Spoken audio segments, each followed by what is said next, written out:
situation that comes with basically 4 categories.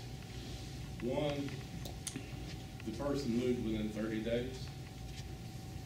2, they are temporarily away from home and has not established residence where they've got their driver's license. 3, they did not understand that once they crossed county lines, they needed to update their voter registration information. Or 4, they just did not tell the truth. And you will see that statewide, and let me give you this other information. If the county searched first on their statewide voter registration system, they would have found the accurate information. It was the problem here, Gary, that when they looked At the person up, they got a different address. They got a current address instead of well, they did not have a current voter registration address. They had a current driver's license. I'm sorry, who's doing the lookup? The county board? The county. They've got a DMV, they got an address from the DMV That's database, correct. not the Exactly. voter Which registration. was different address from the Right. voter registration. Right. So there are 767 that we were able to find statewide. If the county used our voter lookup, there was not a problem. And as you can see, these are just a few of the counties. So this is so 767 is the number of discrepancies between. Possible, because it could be in different categories. Like, for instance, if they move within 30 days. But there's some discrepancy. There's some discrepancy. Between- There's an issue. Let me finish that. There's 767 discrepancies between voter addresses that appear on the DMV records and our records. Right. Is that the first statement? That's of those who have voted. Of those who vote. Okay. Now, these are pertinent only where there's a recount going on. Is that Correct. And are these issues only with a certain, are these early voters, are these single registration voters, what? Provisional voters. So these are all dealing with provision. That's correct. And we have And looked. merely because you're counting these doesn't mean that some of these are gonna go through. Right. Because they're perfectly, possibly valid. We don't have the full story. But if in the wrong county, Then it's a discrepancy.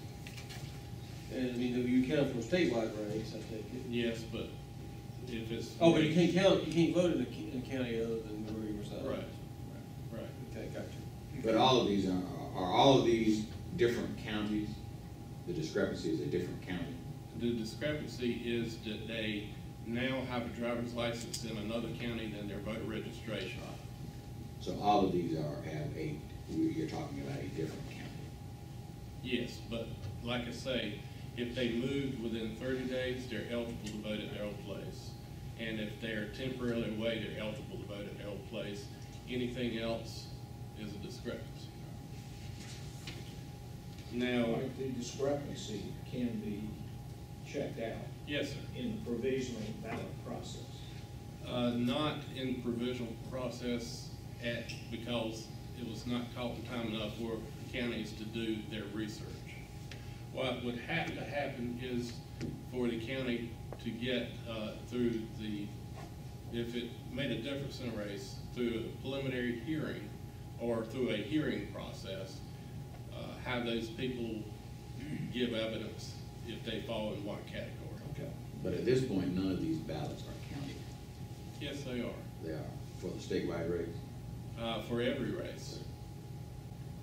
Because, like I said, they were not caught in time enough for the counties to get the information, say, we've caught this, please check this out. And what you see behind there is, well, first of all, don't get ahead of myself. We flagged every recount and closed election. And the only 2 that it impacts at the moment is Senate District 1 and U.S. Congress 7. You will see that for Senate District 1, there's a total of 20, and a difference of 21. And we have a difference of, well, there's a difference of 655 and 51 in U.S. Congress. So what we did was that we asked the counties to verify, after we found out the information where there were recounts, to take a second look to see if they had records in their office that made a difference. And they did. And they've done their diligence. The only thing that they have not done is ask those voters, when did you leave, and is this your new permanent residence? So, any additional questions?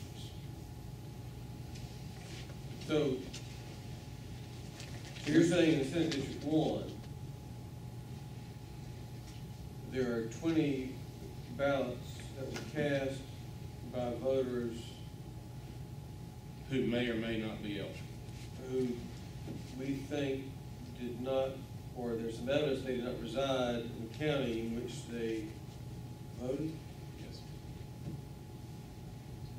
But we're not being asked to certify today, either No, sir.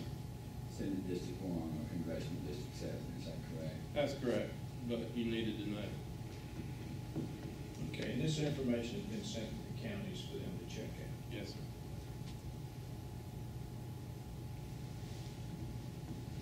So what are, so if somebody moves outside the county but is still in the district,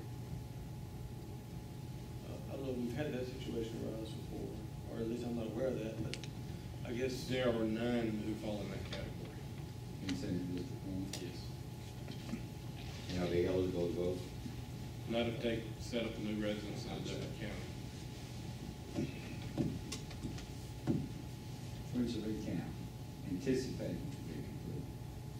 Recount is completed in District 1. Yes. Yes. And this is the result? Yes, sir.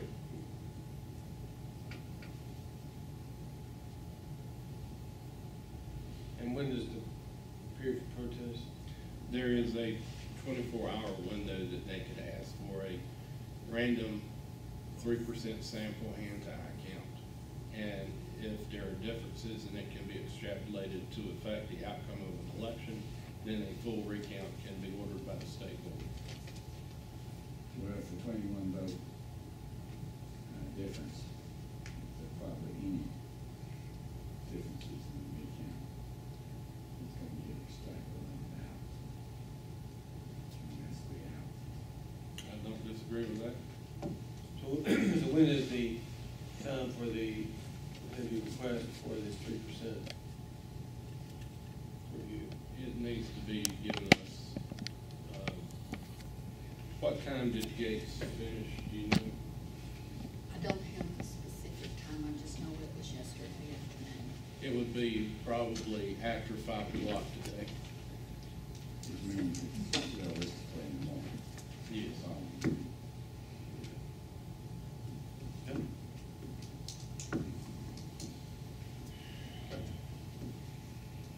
And